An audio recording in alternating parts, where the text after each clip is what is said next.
Welcome. I'm Janice Ellig, CEO of Ellig Group Executive Search Advisors, where we are reimagining search. And thank you for joining me today for our webinar series, where we invite thought leaders and subject matter experts to offer guidance and advice during these difficult times. And I'm delighted to be welcoming back a true thought leader who was with us about a month ago. And on that subject, Johnny Taylor was speaking about the new role of HR leaders during and post COVID-19. Today's webinar is about back to business, leading your workforce into a new world of work. And so he is a true HR expert. Johnny C. Taylor Jr. is the CEO of SHRM, the Society for HR Management, the organization that represents 300,000 members in 165 countries and over 110 million workers. Johnny Taylor, as CEO, is leading SHRM's commitment to creating better workplaces where employers and employees can thrive together.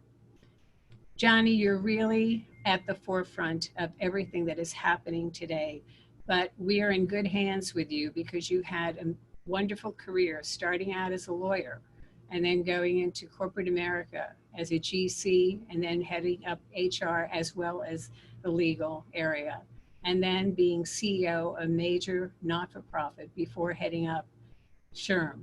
And so I know you have great information to give us today on what is happening in terms of opening up businesses. So welcome back, and I'm going to open it up with you in terms of what is the latest in terms of opening up. I know you came in with surveys before, and there's new information today. So welcome back, Johnny Taylor. Well, so good to be here. It's great to see you, Janice, and to all of the people who've taken time out of their day to join us. Thank you.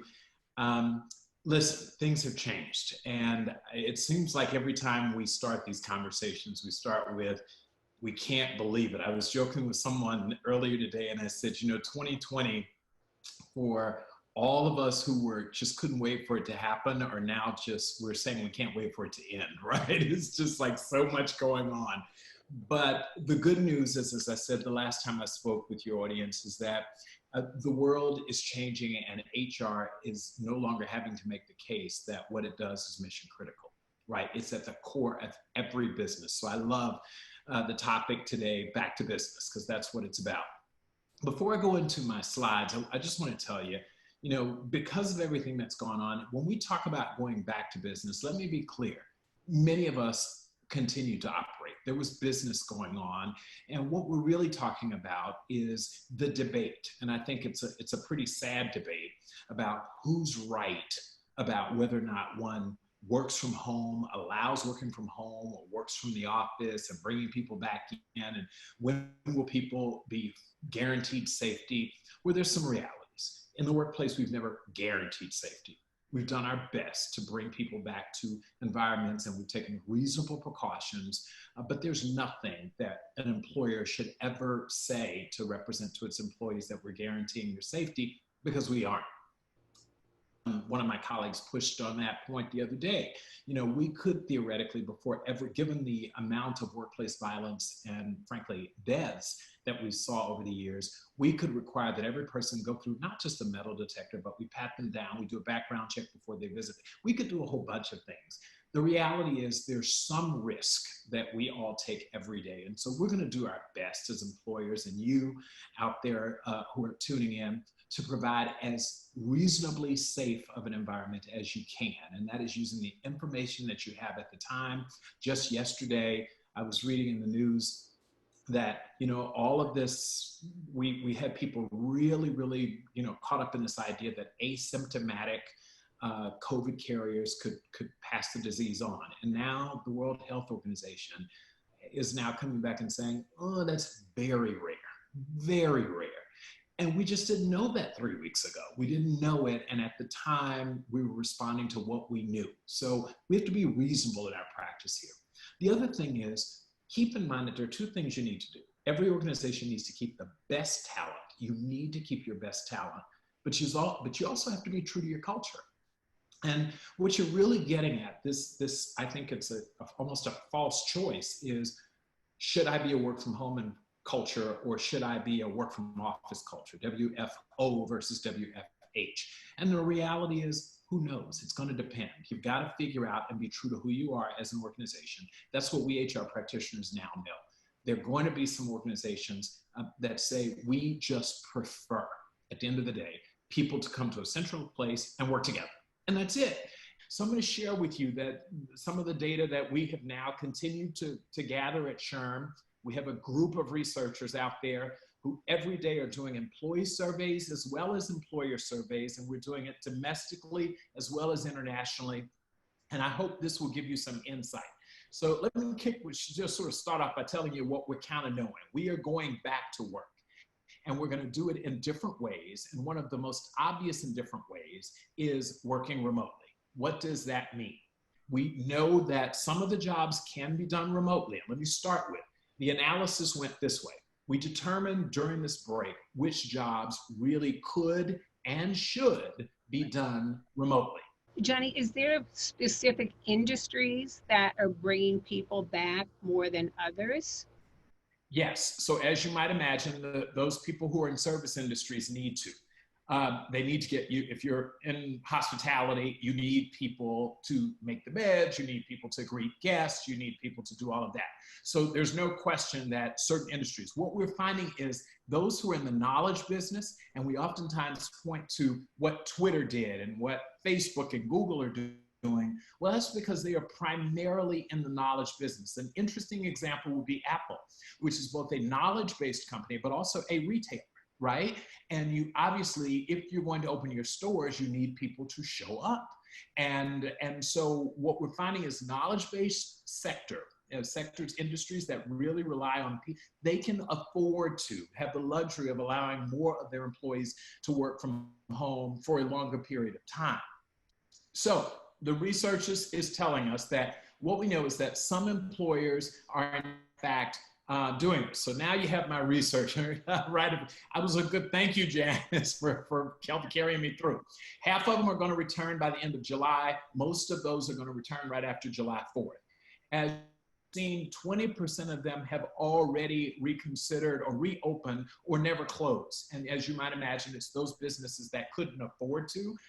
And I don't mean financially afford to. If you're in the hospital business, if you were in the grocery business, if you were in the pharmacy business, meaning retailers, CVS, Walgreens, et cetera, they never closed and couldn't.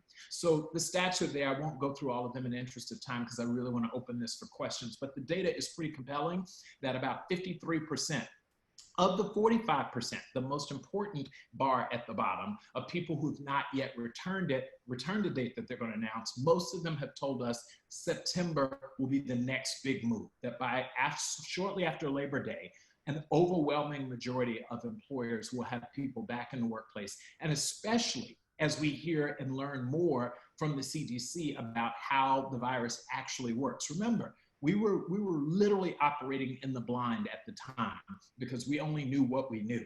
Now time has passed, we're learning from other countries and we're learning from other employers, guys. This is an important thing that we're not discussing a lot. When Boeing announced that they were going to bring 27,000 people back to work in Washington State, the place where it sort of all started, if you will, in the US with the nursing home deaths, they were first to say, you know, this is what we're going to do. We need to get back to work creating the fighter equipment for our military, et cetera. So we studied them very carefully to see how did this work? And there were a lot of learnings, things that worked, things that didn't work so well. And so most employers are going to be back up and running is what our research tells us right after September. About 90% is what we're guessing. What we're also seeing, though, of that 45% who haven't returned, again, it's interesting to see the size of the organization. Larger organizations can afford it. And again, affording it to me does not about money necessarily. It's they have the luxury of doing it. Smaller, medium-sized businesses need to open more quickly.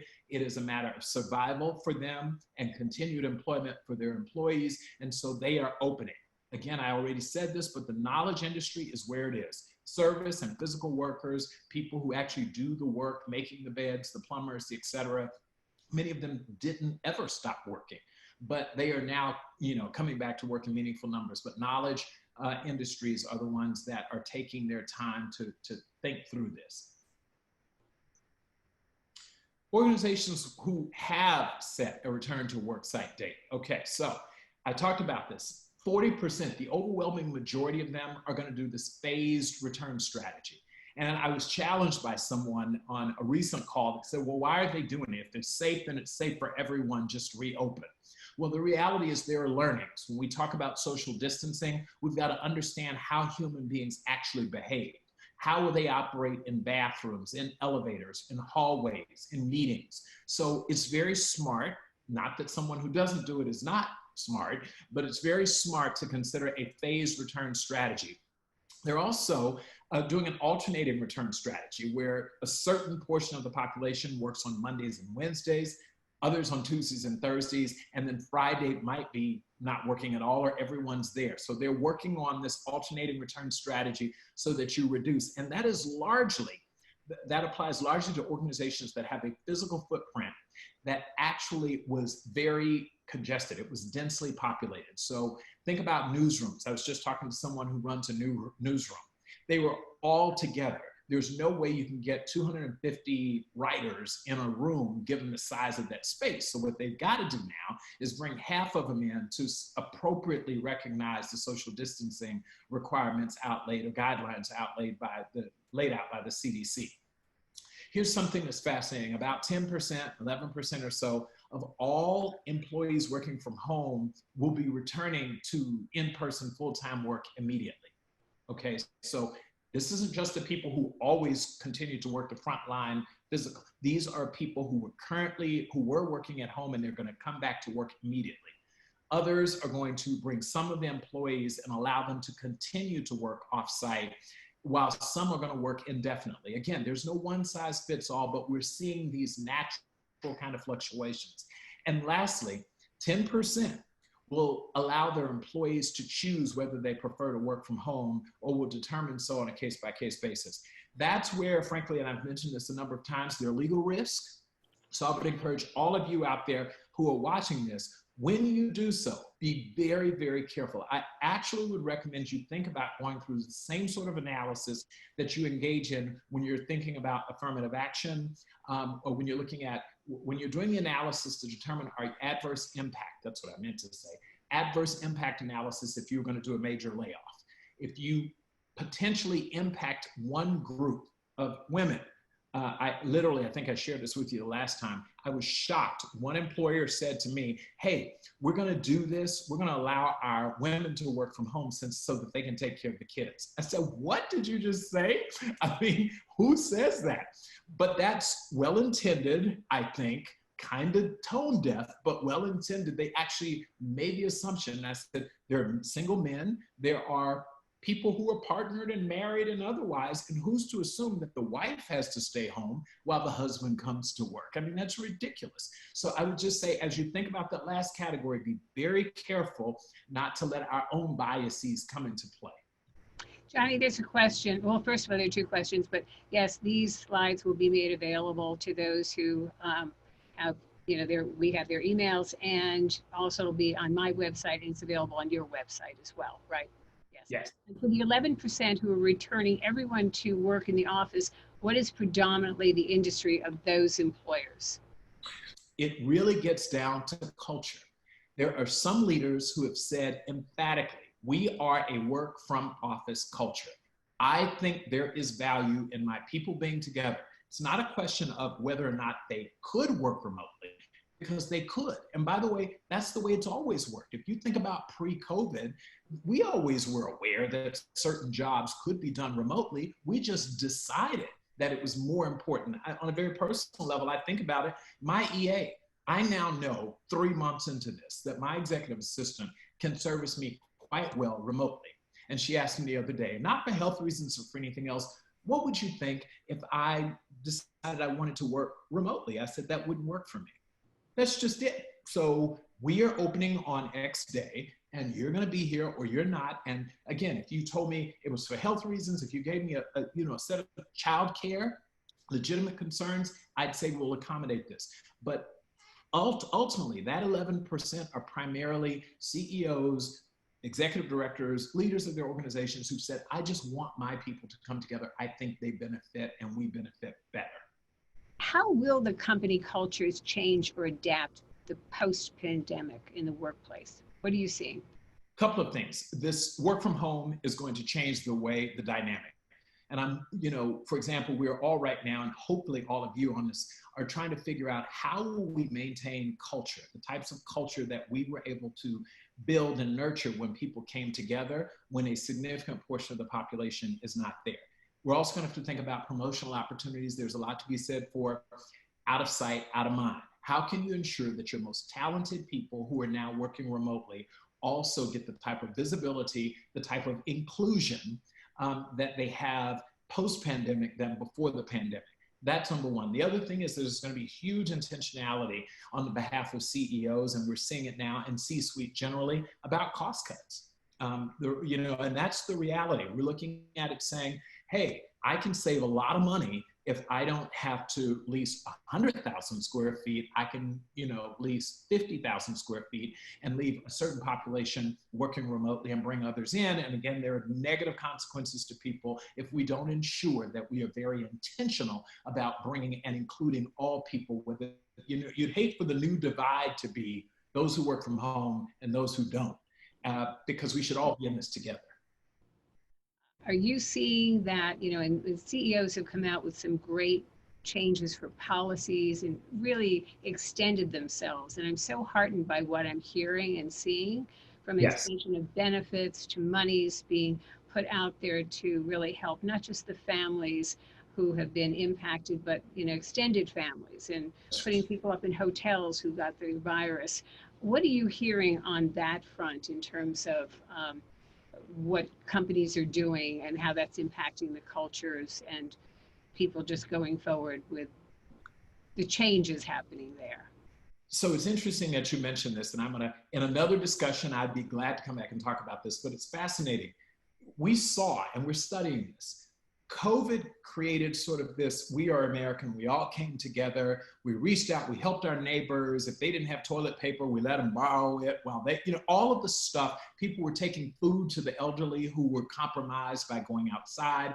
We really were doing, we saw CEOs be a lot more touchy-feely than they normally are. And then 2 weeks ago, Floyd occurred, and we saw people divide again.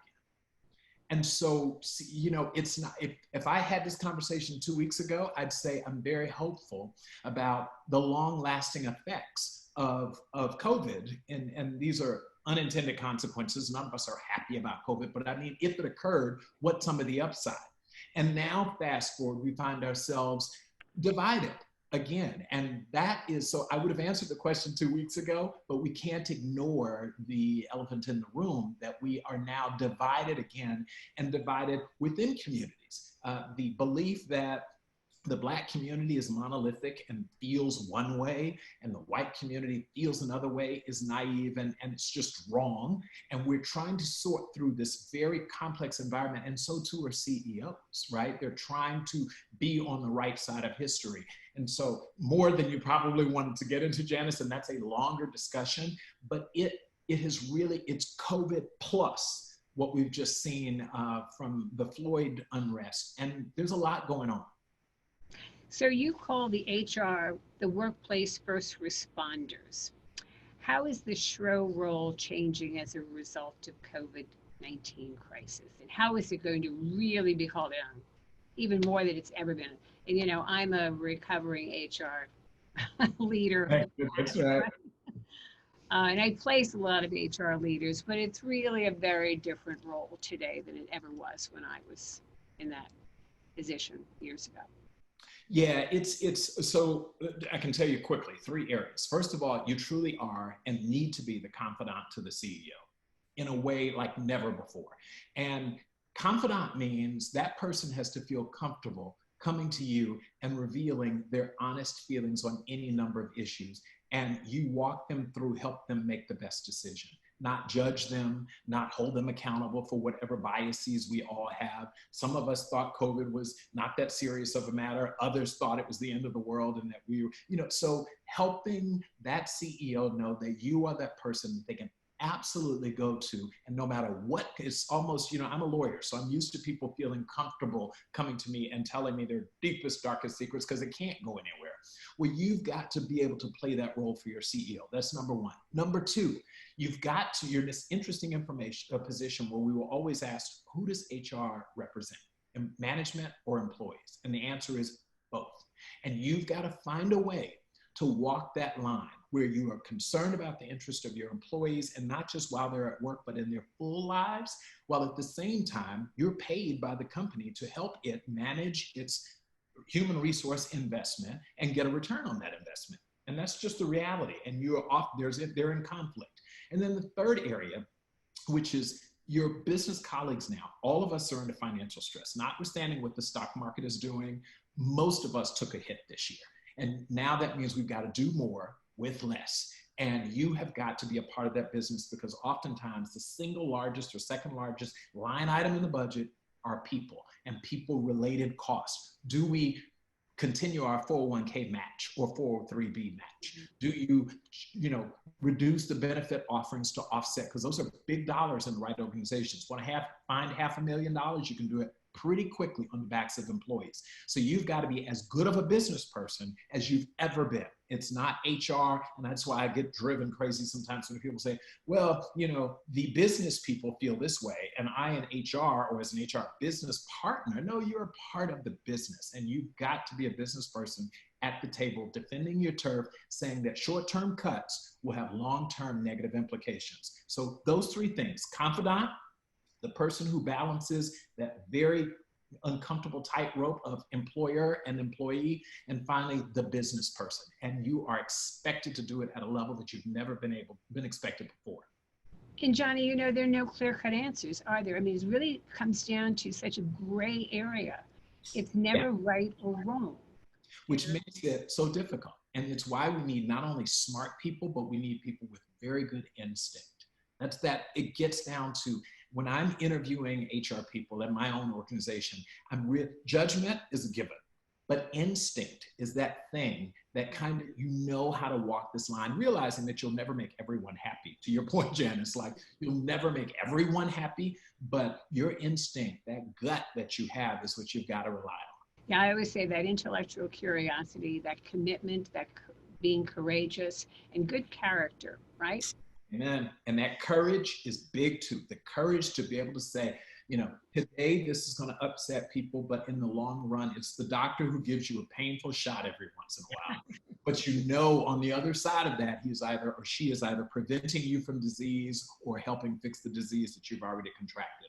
HR has to really think of itself like that. As New York is opening.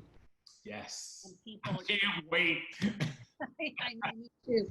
But as the governor was taking, mass transit yesterday with his mask on, and he said, I'm not totally sure how everything is going to work, but we have to use good judgment and start opening up, because it's the right thing to do, and then take precautions. It's how people are going to act, and act prudently and in the right way. And I think that's how you open this whole discussion, about how we go back to work.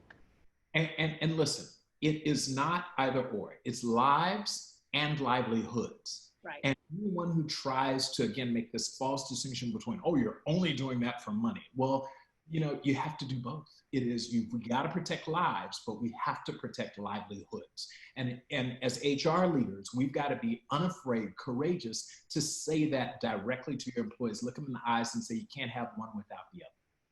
So what are some resources that business leaders, HR leaders, CEOs can turn to for best practices in this new world of work?